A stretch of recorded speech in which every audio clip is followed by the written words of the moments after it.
It seems to me the question everybody's been asking is, did Pakistan know? The ISI, the head of their intelligence agency, it sweeps a little too broadly. It seems clear some parts of the Pakistan government knew. There are so many parts, so many different agencies and subcultures there. The hard part for us is knowing who knew and how do you work with their government without knowing with specificity who the good guys in the government are and who the bad guys are.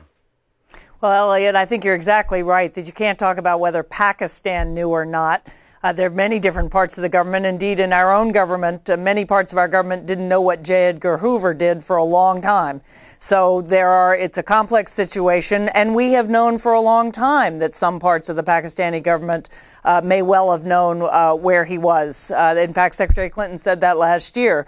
The issue now is to actually continue working with the civilian government, with Prime Minister Gilani, with President Zardari, with the civilian forces who have every incentive to make sure, to the extent they can, that the ISI is not supporting either al-Qaeda or Taliban groups. All right, Brett, let me turn to you then. If you take Anne Marie saying as gospel, not gospel, you take it as the truth, we want to work with the civilian government. We have common purpose, common cause. First, how do you define quickly that common purpose? What is our objective in building this relationship or rebuilding it with Pakistan? Well, I'm not sure we have a common purpose. I mean, this is a government that is sometimes incompetent, sometimes complicit. And, whether or not the Pakistanis knew where bin Laden was or the higher echelons knew where they were, there's a reason why we're so suspicious of that government. Why? Because of its long-standing links to Lashkar-e-Taiba, which perpetrates terrorist atrocities in India, because of its links to groups like the Haqqani Network, which is carrying out attacks on the United States.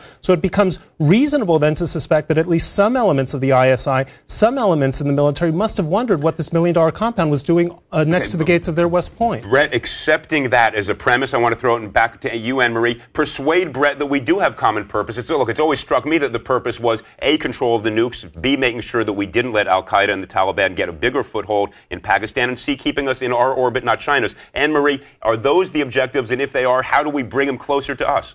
Well, those are three objectives, but even the most direct one is the amount of information we've gotten from those parts of the Pakistani government who are working with us on terrorists and how to block terrorist attacks. And there are plenty of cases in which we have gotten critical information from Pakistan. And it's worth remembering that 31,000 Pakistanis have been killed by terrorist attacks and insurgent attacks in their own country. So we have a direct incentive to work with the Pakistani government to protect Americans, as well as all the other reasons you specified. Okay, so Brett, isn't Anne Marie right about that? I mean, you're looking for a purity in an area where there simply won't be any. We need to understand the subtlety, the duality, the complexity.